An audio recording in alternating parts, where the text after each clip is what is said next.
వాక్యము చాలా స్పష్టంగా మాట్లాడుతూ ఉంటుంది. ఈరోజు ఒక 3 లేక 4 విషయాలు మీతో పంచుకోవాలని ఆశపడతా ఉన్నాను. అందులో మొదటి చదువుతాం ఒకసారి. శరీరానుసారమైన మనస్సు దేవునికి విరోధమై ఉన్నది. అందరికీ మనస్సు ఉందా? చాలాసార్లు వాడికి అసలు మనసు లేదు అంటారు. అన్నారు ఎప్పుడన్నా? మనసు లేదు అంటారు, కఠినమైన మనసు అంటారు, కొండలాంటి మనసు అంటారు. కొందరికి అసలు మనసే లేదని మాట కూడా మనం చాలాసార్లు వింటాము. కానీ ఇక్కడ శరీరానుసారమైన మనస్సు అని మనసు గురించి మాట్లాడుతూ ఉన్నారు. మనసే కానీ ఎలాంటి మనసు అది? అంటే శరీరాన్ని అనుసరించే మనస్సు ఎవరికి విరోధంగా ఉంటుంది? దేవునికి విరోధంగా ఉంటుంది. ఒకసారి చూద్దామా? శరీరానుసారమైన మనస్సు దేవునికి విరోధమైనది. అంటే శరీరానుసారమైన మనస్సు అంటే ఏంటంటే దేవునికి ఏది వ్యతిరేకమని చేస్తుంది. అంటే ఇక్కడ కూర్చున్న మనందరం ఏమనుకుంటామంటే మనం దేవుని ప్రేమించే వారము అనుకుంటాం. మన మనస్సుతో, హృదయంతో, మన బలంతో, శక్తితో దేవుని ప్రేమించే వారిగా మనం ఉన్నాము అనుకుంటాం. నిజమే. కాబట్టి ఇక్కడికి వచ్చాము. కొద్దిగా పనులు ఉన్నప్పటికీ పనులు మానేసి స్థాపనకు వచ్చిన వాళ్ళు కూడా చాలా మంది ఉంటారు. దేవుని వైపు చూడటం కొరకు, దేవుని స్థుతించడం కొరకు ఈ స్థాపన మనం చాలా మంది చేరుకున్నాము. కానీ మన మనస్సు ఎలాంటిదో, మన ఎలా ఉందో ఈ రోజు పరిశీలన చేసుకోవాలని ఈ వాక్యం ద్వారా దేవుడి కొన్ని మాటలు మనం ముందు చాలా ఆశపడతా ఉన్నాడు. శరీరానుసారమైన మనసు దేవుడికి విరోధమైన వాటిని చేస్తాయి. అంటే దేవుడు ఏది చేయమంటే దానికి వ్యతిరేకమైన చేస్తాయి. విరోధం వ్యతిరేకమైనది. విరోధం అంటే శత్రుత్వం కలిగింది. విరోధం అంటే పూర్తిగా వ్యతిరేకమైనది చేసే మనసు శరీరానుసార మనసు. శరీరానుసారమైన మనసు దేవునికి వ్యతిరేకమైన పనులు చేస్తుంది. దేవునికి వ్యతిరేకమైన పనుల వైపు మనం నడిపిస్తూ ఉంటది. ఆదికాండము 1వ అధ్యాయము 28వ వచనం చదువుదాం ఒకసారి. ఆదికాండము 1వ అధ్యాయము 28వ వచనం చదువుదాం. అంటే 27వ వచనంలో ఏం మాట్లాడతాడంటే దేవుడు ఆ స్త్రీని పురుషుడు చేశాడు అని చెప్పి దేవుడు వాటిని ఆశీర్వదిస్తా ఉన్నాడు. 28వ వచనము 1వ అధ్యాయం 28వ వచనము ఆశీర్వాదానికి సంబంధించిన విషయం. ఆదాముని అవ్వను దేవుడు ఎలా ఆశీర్వదిస్తా ఉన్నాడు, ఆదాము అవ్వల ద్వారా దేవుడు వారి బిడ్డల తరాన్ని ఎలా ఉండాలని కోరుకుంటున్నాడు 28వ వచనంలో ఉంది. చదవనమ్మా. వారిని ఆశీర్వదించాను ఎట్లనగా మీరు ఫలించి, అంటే మీరు ఫలించాలి అంటా ఉన్నాడు. ఫలించడం అంటే ఏంటి? చెట్టు ఉందనుకోండి, చెట్టుకి కాయలు కాస్తే అది ఫలించినట్టు. చెట్టుకి కాయలు కాస్తే అది ఫలించడం. ఫలము అంటే పండు. ఫలించాలి అంటా ఉన్నాడు. రెండో మాట ఏమంటే అభివృద్ధి పొందండి అంటా ఉన్నాడు. తర్వాత ఏమంటే విస్తరించమని చెప్తాడు. దేవుడు మాట్లాడే మాటలు సులువుగా అర్థం చేసుకుంటుంటాడు కొరకు దగ్గర మాటలతో కొన్ని మాటలు మనకు వివరిస్తూ ఉంటాడు. ఫలించమంటా ఉన్నాడు, అభివృద్ధి పొందమంటా ఉన్నాడు. ఏం చెప్తున్నా అంటే విస్తరించి భూమిని నిర్మించి, అంటే భూమిని ఫలించాలి, అభివృద్ధి పొందాలి, భూమిని నిర్మించాలి. అంటే అర్థం ఏంటంటే ఇక్కడ అన్ని ఇల్లు ఉన్నాయి కొత్తలలో. ఈ పక్కన ఇల్లు కొన్ని రోజులు కూడా పక్కన ఇల్లు అవుతుంది అనుకోండి, అది విస్తరించడం. అది కూడా ఏం చేస్తాం? భూమి ఎంతో విస్తరించడం అంటే భూమిని సొంతం చేసుకోవటం. అంటే దేవుడు సింపుల్ గా ఏం చెప్తా ఉన్నాడంటే, అమ్మా మీ బిడ్డల తరంతో మీరు ఇంకా దీవించబడి ఆశీర్వదించబడి భూమి అంతా అయిపోవాలి చెప్తా ఉన్నాడు. ఇప్పుడు చాలా చెప్తారు భూమి నిండేంత జనాభా ఉంది అన్నట్టు చెప్తా ఉన్నారు ఇప్పుడు మనకి. ఇది దేవుని మనసు ఏంటంటే మనుషులు దీవించబడాలి, ఫలించాలి, అభివృద్ధి పొందాలి, భూమి అంతగా విస్తరించాలి. శరీరానుసారం మన మనసు దీనికి పూర్తిగా విరోధంగా చేస్తాయి. బైబిల్లో చాలాసార్లు జరిగి, కానీ ఇంకొక మాట మీకు జ్ఞాపకం చేయాలనుకుంటున్నాడు. 11వ అధ్యాయము 4వ వచనం చదువుతారు ఒకసారి. 11:4. అది కాను 11వ అధ్యాయం 4వ వచనం చూస్తే అక్కడ చదువు. అక్కడ కొంతమంది కలిసి మాట్లాడుకుంటా ఉన్నారు. కలిసి మాట్లాడుకుంటూ వాళ్ళు ఏం చేస్తా ఉన్నారంటే చదువు. మరియు వారు మనము భూమి అంతటా చెదిరిపోకుండా అక్కడ ఎక్కడైతే బాబేలు గోధుమలు కడుతున్నారో అక్కడ జరిగే సందర్భం వాళ్ళందరూ మాట్లాడుకుంటా ఉన్నారు. వాళ్ళు ఏమంటున్నారంటే మన భూమి అంతా చెదిరిపోకుండా దేవుడు ఏమన్నాడు? మీరు భూమి అంతా విస్తరించమంటే వీళ్ళు ఏమంటున్నారు? మన భూమి అంతా వెళ్ళొద్దు, వెళ్ళకుండా ఏం చేయాలంట? ఒక పట్టణము ఆకాశం దేవుడు వారిని భూమి అంతా విస్తరించమంటా ఉన్నాడు. వీళ్ళు ఏమంటున్నారంటే లేదు మనం ఒకే చోట ఉందాం, ఉండి ఆకాశం అంతా అద్భుతమైనంతగా పట్టణాన్ని కట్టు గోపురం కట్టుకుని పేరు సంపాదించుకుందామని మాట్లాడుకుంటా ఉన్నారు. దేవుడేమో భూమిని నిర్మించమంటా ఉన్నాడు, వీళ్ళేం కోరుకుంటా ఉన్నారు, మనంతా వెళ్ళొద్దమ్మా, భూమి అంతా చెల్లిపోకూడదు, భూమి అంతా విస్తరించకూడదు, మనం ఒకే చోట ఉన్నాము, ఒకే చోట ఎక్కువ మంది ఉండడానికి కష్టం కాబట్టి ఒకదాని మీద ఒకటి పైకి కట్టుకుంటా వెళ్దాం అంటా ఉన్నాడు. అంటే దేవుడు ఏది ఆశీర్వదించాడో దానికి వ్యతిరేకమైన పని చేయడానికి వీళ్ళు సిద్ధపడతా ఉన్నారు. ఇది దేవునికి విరోధమైన మనసు. ఒక పట్టణాన్ని కట్టుకోవడం తప్పు కాదు, పేరు సంపాదించుకోవడం తప్పు కాదు, ఒకదాని మీద ఒక అంతస్తు వేసుకోవడం తప్పు కాదు, కానీ వీళ్ళు దేవునికి వ్యతిరేకంగా ఉంటున్నారంట. దేవుని యొక్క మనసుకి, దేవుని యొక్క ఆశీర్వాదానికి వ్యతిరేకమైన దాన్ని మీరు కోరుకుంటా ఉన్నారు. ఏం కోరుకుంటారంటే దేవుడు ఫలించి విస్తరించమంటా ఉన్నాడు. వీళ్ళు ఏమని మాట్లాడుకుంటున్నారు, మనం విస్తరించవద్దు, చెల్లిపోవద్దు, మనం ఏం చేద్దాం, ఒకే చోట ఉన్నాం.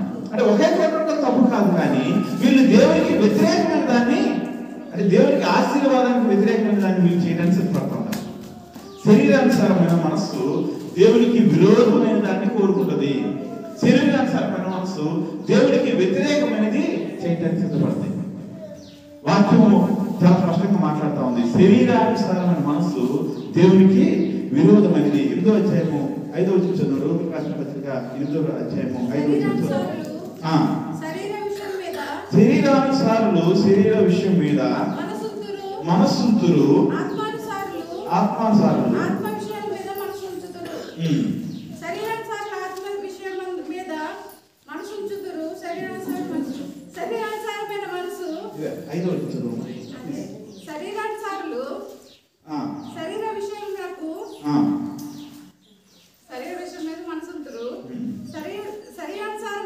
శరీరానుసారమైన మనస్సు మరణము. చాలా స్పష్టంగా ఏం చెప్తా ఉందంటే, ఇప్పుడు వరకు మనం ఏం చేసామంటే, మొదటి మనం ఏం చేసామంటే, శరీరానుసారమైన మనస్సు దేవుడికి ఏంటంట విరోధము. నీ మనస్సు శరీరానుసారంగా ఉంటే దేవుడికి విరోధమైన పనులు చేస్తూ ఉంటావు. ఇక్కడ ఇంకో మాట ఏం చెప్తుందంటే, శరీరానుసారమైన మనస్సు మరణము. శరీరానికి మనస్సు ఉంటుంది. శరీరం అంటే ఏం చేస్తావు, శరీరం ఉందా, మనకుందా? శరీరం అంటే ఏముంటుంది మనకి, అవయవాలంటే ఏముంటాయి, కళ్ళు ఉంటాయి, అంటే శరీరానుసారమైన మనస్సు మరణానికి తీసుకెళ్తుంది. ఇందాక ఏం చేసిన శరీరానుసారమైన మనస్సు దేవునికి విరోధమైన పనులు చేస్తుంది, దేవునికి విరోధమైన పనులాగా చేసేలా చేస్తుంది. ఇప్పుడు శరీరానుసారమైన మనస్సు మనం ఎక్కడ నడిపిస్తుంది, వాక్యం చెప్తుంటే మరణంలో నడిపిస్తుంది. శరీరం ఏం కోరుకుంటే అది కానీ నువ్వు చేసావనుకోండి, అది ఎక్కడ నడిపిస్తుంటే మనల్ని మరణానికి నడిపిస్తుంది. ఇంకా దానికి ఉదాహరణ చెప్పాలంటే మత్తయి సువార్త ఆదికాండము 3వ అధ్యాయము 6వ వచనం చూద్దాం ఒకసారి. ఆదికాండము 3వ అధ్యాయము 6వ వచనం ఒకసారి చూస్తారా?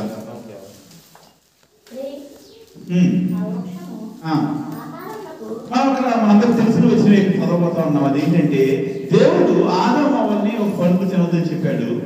పండు తినొద్దు అన్న తర్వాత అపవాది లేదా సర్పంతో మాట్లాడిన తర్వాత అప్పుడు ఆలోచన ఏం జరిగిందని రాస్తా ఉన్నాడు. స్త్రీ అంట ఆ వృక్షాన్ని చూసినప్పుడు ఆహారములకు మంచిదియో,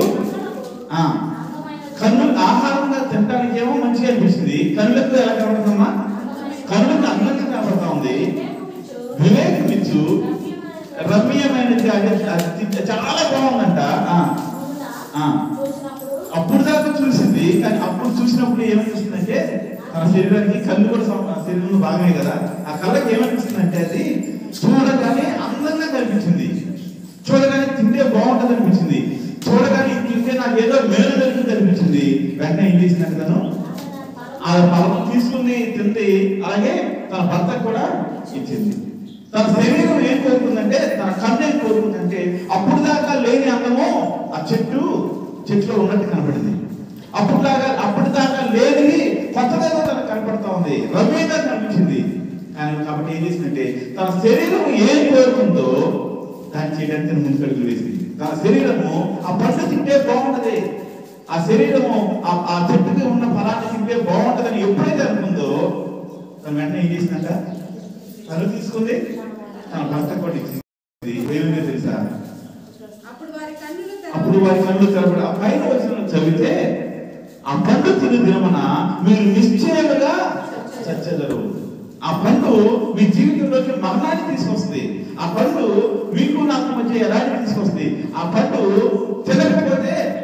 మీ మీ శరీరానికి మరణము లేదు. ఎప్పుడైతే ఆ పండు తిన్నారో అప్పుడు ఏమైంది? మరణము. దేవుడు చెప్పాడు కదా, ఆ పండు తిన్న మీరు నిశ్చయంగా చచ్చిపోతారు. శరీరానుసారమైన మనస్సు, చెప్తుంది, శరీరానుసారమైన మనస్సు ఏం చేస్తంట? మరణము. ఏంటది? మరణము. శరీరాన్ని అనుసరించి అవ్వ అడుగులు వేసింది. ఏమైంది?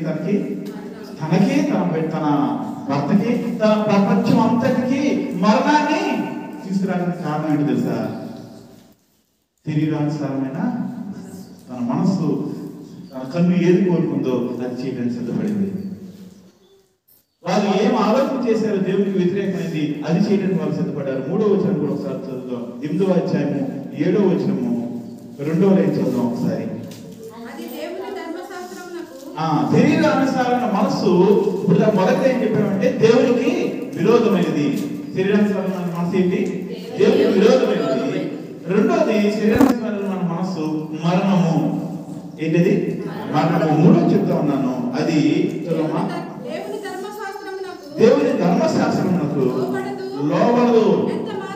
ఎంత మాత్రం దేవుని ధర్మశాస్త్రం అంటే ఏంటంటే బైబిల్లో ఉన్న మొదటి 5 పుస్తకాన్ని ధర్మశాస్త్రం అంటాం.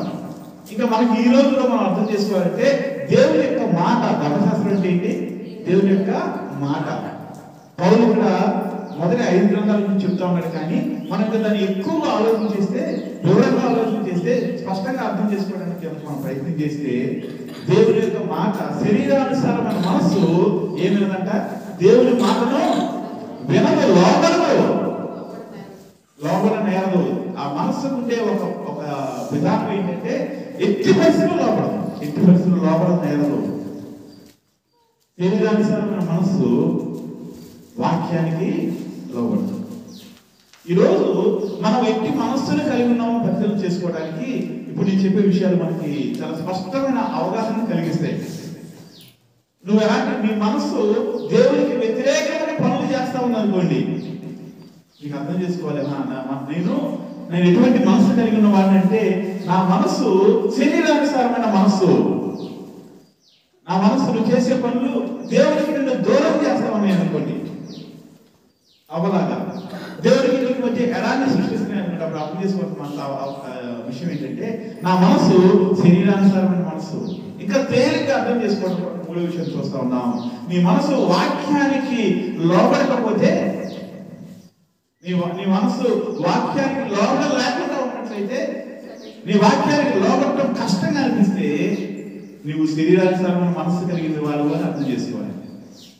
దేవుడి యొక్క మాటలు వాక్యాలు చాలా స్పష్టంగా చాలాసార్లు రాశారు. కానీ ఒకసారి దేవుడు అంటాడు 2 పనులు చేయండి, 2 పనులు కాదు కానీ 2 పనులు చేయమంటాడు. మత్తయి సువార్త 22వ అధ్యాయము 36వ వచనం చదువుదాం ఒకసారి.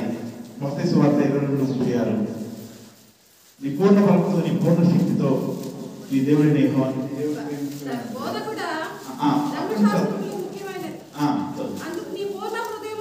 అప్పుడు దేవుడు ఏం చేయమంటావయ్యా? నీ వాక్యంలో ముఖ్యమైన ఏంటి? ఇన్ని మాటలు మాకు అర్థం కావట్లేదు, ఇబ్బందిగా ఉంది అంటే దేవుడు అంటా ఉన్నాడు, చదవమ్మా. నీ పూర్ణ హృదయంతోనూ, నీ పూర్ణ ఆత్మతోనూ, నీ పూర్ణ మనస్సుతో, నీ పూర్ణ హృదయంతో, పూర్ణ ఆత్మతో, పూర్ణ మనస్సుతో నీ దేవుడైన నీ దేవుడిని ప్రేమించాలి. ఎలా ప్రేమించాలంట? పూర్ణం అంటే ఏంటి? పూర్ణం వేరే, ఈ పూర్ణం వేరే కదా. నేను మా చిన్నప్పుడు మా అత్తమ్మ కొట్టుకుంటూ ఉండేవాడు. వాళ్ళు బొంబాయిలో ఉండేవాళ్ళు. వేసంకాలం వస్తూ ఉండేవారు. వేసంకాలం వస్తూ ఉంటే ఒక పెళ్లికి వెళ్ళాలి. నేను మా నాన్నతో తీసుకెళ్తా ఉండేదాన్ని. రిక్షా వస్తుంది, వస్తుంటే నన్ను తీసుకెళ్ళాలా లేదని ఆలోచిస్తుంది ఆవిడ. అంటుంది, అరే బాగా వడగా ఉందిరా, తీసుకెళ్ళాలి వద్దు ఆలోచిస్తున్నాను అనగానే వాడు అన్నాడు, వాడు గౌగా వచ్చి నేను వస్తా అన్నాడు. అరే వద్దురా, ఇంటికి తీసుకెళ్ళాలి లేదో నేను ఆలోచిస్తున్నాను, నువ్వు ఎక్కడ బొమ్మ నుంచి వచ్చి తట్టుకోలేవు, వడగా ఉంటుంది అంతే. నేను వస్తా అన్నాడు. మొత్తానికి ఇద్దరు తీసుకెళ్ళింది భోజనాలు పెట్టారు, భోజనాలు తింటా ఉన్నాం. ఆడు వడేది అంటున్నాడు. వడంటే ఏమన్నాడు? అది తినేవాడు అనుకున్నాడు. మా నాన్న ఏవాడని చెప్పింది, సగసగం తెలిస్తే అట్టాగే ఉంటుంది కదా.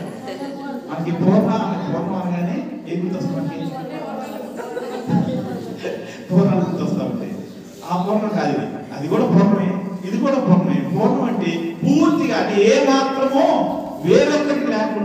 పూర్ణ హృదయంతో, అంటే నీ హృదయం అంతటితో దేవుణ్ణి ప్రేమించాలి, ఆరాధించాలి. నీ మనసు అంతటితో దేవుణ్ణి ఆరాధించాలి. ఇంకోటి ఏమంటే మూడేది చెప్తుంది, పూర్ణ ఆత్మతో పూర్ణ మనసుతో, మూడింటితో ఏం చేయాలంటే దేవుణ్ణి. ఈ మూడు వేరా అంటే వేరు కాబట్టి చెప్తా ఉంది వాక్యం. ఆ మూడింటి గురించి ఈరోజు మనం ఊహించలేదు, కానీ ఒక్క మాటలో చెప్పాలంటే మన పూర్తిగా దేవుణ్ణి ఆరాధించాలి. మన హృదయం అంతటితో, ఆత్మంతటితో, మనసంతటితో దేవుణ్ణి ఆరాధించాలి. ఆరాధన అంటే కేవలము సంఘంలో మనం నిలబడి చేసేది మాత్రమే కాదు, కానీ పూర్తిగా మన జీవితాన్ని దేవుడి ఇష్ట ప్రకారం నడిపించుకోవాలి. మనం ఏం చేస్తామంటే ఈ రోజుల్లో ఆరాధన కూడా పూర్తిగా చేయలేకపోతాం.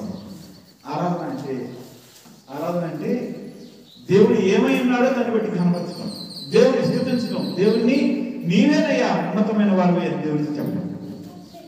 5 నిమిషాలు 10 నిమిషాల ఆరాధనలోనే లేదా పావు గంట లోపు జరిగే ఆరాధనలోనే మన హృదయంలో ఎన్నో ఆలోచనలు వస్తూ ఉంటాయి. ఏమొస్తాయి ఆలోచనలు? మీకు వచ్చినాయి ఎప్పుడన్నా? లేచి ఆరాధన చేసినప్పుడు ఎలాంటి ఆలోచనలు వస్తాయి? ఒకసారి మనకి చాలా ఎక్కువ సార్లు అంటే మీకు వస్తే రాదు నాకు తెలియదు, కొంతమందికి ఇష్టభావం చేశానా లేదా అని ఆలోచన వస్తాయి. ఇది అర్థం కరెక్టా లేదా ఆలోచన వస్తాయి. పిల్లలు రమ్మన్నా వాళ్ళు వచ్చారా లేదా ఆలోచన వస్తారు. ఎప్పుడన్నా వస్తుంది చెప్తున్నారు. అది అంటే జస్ట్ 10 నిమిషాల విషయం చెప్తామని. మన సంఘానికి రావడానికి ముఖ్యమైన కారణం ఏంటంటే దేవుడిని ఆరాధించి దేవుని వాక్యాన్ని విని సహవాసం కలిగి తిరిగి వెళ్ళడం కోసం ఆదివారం సంఘానికి వస్తా ఉన్నాం. బుధవారం, శుక్రవారం, శనివారం విశ్వాస జీవితంలో ఎలా ముందుకు కొనసాగాలో దానికి సంబంధించిన మాటల కోసం వస్తా ఉన్నాం. కానీ అది ఈ వచ్చిన ఆదివారం ఆరాధన విషయంలో చూస్తే 10 నిమిషాలు 15 నిమిషాల్లోనే మన మనసులో ఎన్ని ఆలోచనలు వస్తా ఉన్నాయి. ఆ 10 నిమిషాల్లో దేవుని ఒక పాట ద్వారానో, వాక్యం ద్వారానో, ప్రార్థన ద్వారానో ఆరాధించడానికి ఆ పావుగంట సమయంలోనే ఎన్ని ఆలోచనలు వస్తా ఉన్నాయి. కొన్నిసార్లు ఆరాధన చేసేటప్పుడు మనకు ఎలాంటి ఆలోచనలు వస్తా ఉన్నాయి? ఏదో కష్టం గుర్తొస్తాయి, ఏదో బాధ గుర్తొస్తాయి, లేకపోతే మనకి ఎవరో ఇబ్బంది పెట్టిన గుర్తొస్తారు, లేకపోతే మనం మర్చిపోయిన విషయాలు గుర్తొస్తాయి. ఏదో ఒక ఆలోచనతో నింపుకుంటున్నామంటే ఆ 10 నిమిషాలు పూర్తిగా పూర్ణంగా ఆరాధిస్తున్నావా లేదా? ఆరాధించినట్టే లేదా? కొంతమంది చెప్పారు కదా ఇందాక, లేదా ఏదో ఒక ఆలోచన మాకు వస్తుంది అంటే ఆ 10 నిమిషాలు కూడా దేవుడిని మనం పూర్తిగా ఆరాధించలేకపోతాం. అంటే కేవలం ఆరాధన గురించి చెప్పలేదు ఈ వాక్యము. దేవుడు ఏమై ఉన్నాడో దాన్ని తెలుసుకుని దాన్ని గమనించడం గురించి మాట్లాడుతూ ఉన్నాడు యేసుప్రభు. నువ్వు చేసేది ఎలా చేయాలంట? నీ పూర్ణ మనసు తెచ్చి, పూర్ణ హృదయంతో, పూర్ణ ఆత్మ తెచ్చి, సగంతో మంది పని చెప్పాము అనుకోండి, వాళ్ళకి ఇష్టం లేకపోతే ఒక రకంగా చేస్తారు, ఇష్టం అయితే ఒక రకంగా చేస్తారు. వాళ్ళు చేసే విధానాన్ని బట్టి, వాళ్ళు చేస్తున్న విధానాన్ని బట్టి మనకేమర్థం అవుతుంది? వాళ్ళకి ఇష్టం ఉండి చేస్తారా, ఇష్టం లేకుండా చేస్తారో అర్థమవుతుంది. మనం కూడా దేవుడిని అనుసరిస్తున్నామని చెప్పుకుంటున్నాం కానీ, దేవుడిని వెంబడిస్తామని చెప్పుకుంటున్నాం కానీ, దేవుడితో కలిసి ఉన్నామని చెప్పుకుంటున్నాం కానీ మన పూర్ణ హృదయంతో చేయట్లేదేమో బహుశా. అందుకని దేవుడు మాట్లాడుతూ ఉన్నాడు. నువ్వు పూర్ణ హృదయంతో దేవుడిని వెంబడించడానికి శరీరానుసారమైన మనసుకి ఇష్టమో ఉండదు. ప్రతి వారం వెళ్ళాలా? ఎప్పుడన్నా వారం వెళ్తే సరిపోతుంది అనిపిస్తుంది. ప్రతి ప్రార్థనకి వెళ్ళాలా? ఏదో ప్రార్థనకి వెళ్తే బాగుంటుంది, సరిపోతుంది అనిపిస్తుంది. దేవుడు చెప్పిన ప్రతి మాట వినాలా? కొన్ని మాటల్లో మనుషులు కదా, కొన్ని విషయాల్లో తప్పిపోతామని అనిపిస్తుంది. ఇది పూర్తిగా చేసినట్టే, తక్కువ సగం చేసినట్టే. చాలా సార్లు మనము పూర్ణ హృదయంతో దేవుడిని వెంబడించలేని పరిస్థితులు తెలియజైపోతూ ఉంటాము. దాని ద్వారా ఏం చేస్తున్నాం తెలుసా? దేవుడు ఏమి కోరుకుంటాడో, దేవుడు ఏమి చెప్తా ఉన్నాడో దాన్ని చెట్లా అదే చెప్తా ఉన్నాడు. రోమిల పత్రిక 8:7 దాని శరీరానుసారమైన మనసు అది ధర్మశాస్త్రానికి లోబడలేదు. అంటే కష్టం. నీకు శరీరానుసారమైన మనస్సు ఉంటే వాక్యానికి నువ్వు లోబడలేవు. శరీరానుసారమైన మనస్సు ఉంటే దేవుడి యొక్క మాటలను అనుసరించి నడుచుకోలేవు. రెండో మాట కూడా ఉంది అక్కడే మత్తయి సువార్తలో. రెండో మాట ఏం చెప్తాడంటే, నిన్ను వలే పొరుగువాడిని కూడా ప్రేమించడం కష్టం అవుతుంటే, పక్కన వాళ్ళలో 100 తప్పులు నీకు కనపడతా ఉంటే దాని అర్థం ఏంటో తెలుసా? అతని మీద నీకు ప్రేమ లేదని అర్థం. ఎందుకంటే మొదటి 13వ అధ్యాయం ఉంటుంది కదా, ప్రేమ అనేక దోషములను అంటే అవసరం తప్పు చేసినా సరే అది తప్పులాగా అనిపిస్తారు. ఒక ఇద్దరు కొట్టుకున్నారు అనుకోండి, చిన్నోడు డబ్బులు వేస్ట్ చేయాలి, అప్పులు చేసి ఇంకోటి చేసి అప్పుడు డబ్బులు వేస్ట్ చేస్తా ఉన్నాడు. పెద్దోడు జాగ్రత్తగా ఉన్నాడు, పెద్దోడు అంటే ఇష్టం లేదు, చిన్నోడు అంటే ఇష్టం ఉంది అనుకోండి, ఏదో సరదాగా చేస్తున్నాడు. ఎప్పుడు అలాగే ఉంటాడా అనేవాళ్ళు చూసారు మీకు ఎవరన్నా అని వాళ్ళకి సపోర్ట్ చేస్తూ ఉంటారు. కొంతవరకు వాళ్ళకి ఎంతో కొంత ఇవ్వడం చేస్తూ ఉంటారు. ఏదో ఒక విధంగా వాళ్ళు చేసేది తప్పు కాదనిపిస్తుంది, వాళ్ళు ఏదో విధంగా సపోర్ట్ చేస్తూ ఉంటాం. తప్పే కానీ ఏం చేస్తాం మనం వాళ్ళని వదిలేస్తే అట్లా అనుకుంటాం. ఎందుకంటే ప్రేమ ఉంది కాబట్టి. ప్రేమ లేకపోతే ఎలా ఉంటుంది? చిన్న తప్పు చేసినా సరే అది చాలా పెద్దదిగా కనపడుతుంది. ప్రేమ అనేక దోషములను ఏం చేస్తే, నీ పొరుగు వారిని ప్రేమించడం అంటే అర్థం ఏంటంటే, నీ పక్కన ఉన్న వాళ్ళలో నీకు నచ్చని విషయాలు ఎక్కువ కనపడతాయి అనుకోండి. కనపడతాయి మన పక్కన విషయాలు, పక్కన చూసినప్పుడు కొన్ని నచ్చని విషయాలు కనపడతాయి. మీకు ఎప్పుడన్నా నాకు అర్థం కనపడతాయి కదా? ఎక్కువగా కనపడతాయి, తక్కువగా కనపడతాయా?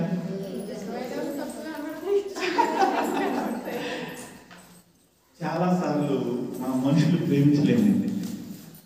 అది ఇంకో మాట అడగాలనుకుంటున్నాను. మిమ్మల్ని మీరు చూసుకున్నప్పుడు మీరు తప్పులు కనపడి ఎప్పుడన్నా కూడా మాట్లాడేదంటే మనం చూసుకున్నప్పుడు మనం తప్పులు కనపడవు చాలాసార్లు.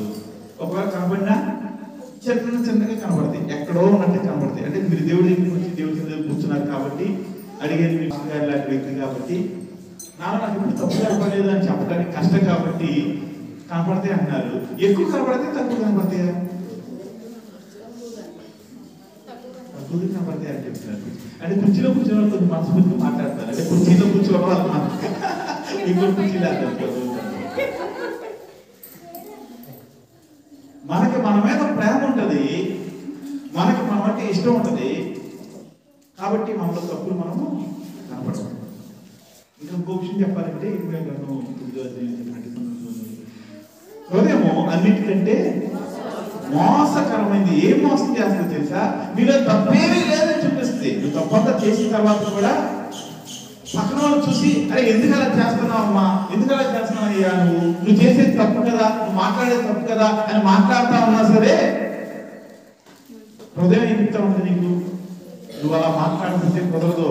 మనుషులు ఏం చేస్తారు? మనల్ని తొక్కేస్తారు, ఇబ్బంది పెడతారు. నువ్వు మాట్లాడేది కరెక్టే అని చెప్తా ఉంటాడు.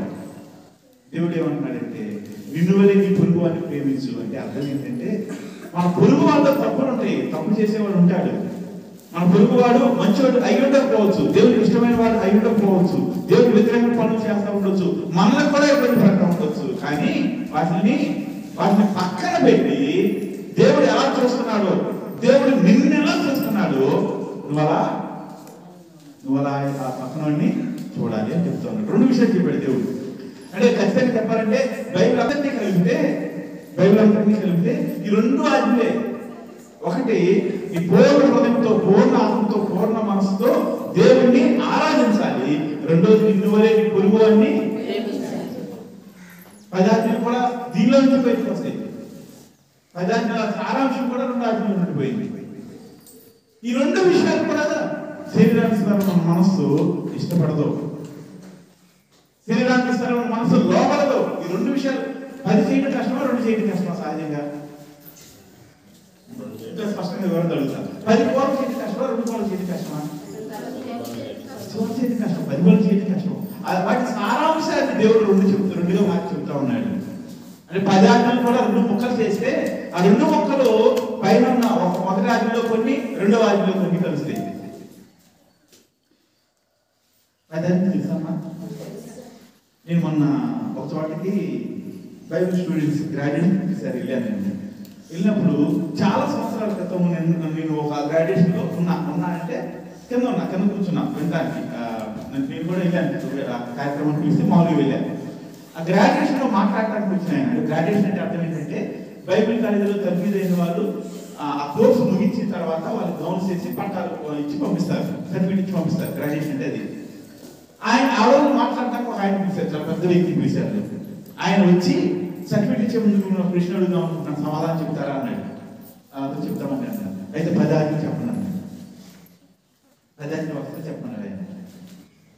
10 తెలుసుంటే తెలుసుండకపోవచ్చు, తెలిసే ఉండొచ్చు. కానీ అది చెప్పాలంటే కలపడతా ఉన్నారు, ఇబ్బంది పడతా ఉన్నారు. నేను మనం మాట్లాడుతున్నాను, ఆయన అడిగాడు అంటానే వెంటనే ఆ పుస్తకాలు కొంతమంది బుక్స్ బైబిల్ తీశారు, ఫోన్ తీశారు. ఎందుకని నేను కూడా అది అడుగుతానే అనుకున్నాను.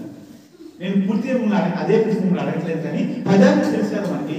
10లో దేవుడు ఏం చేయాలని మనం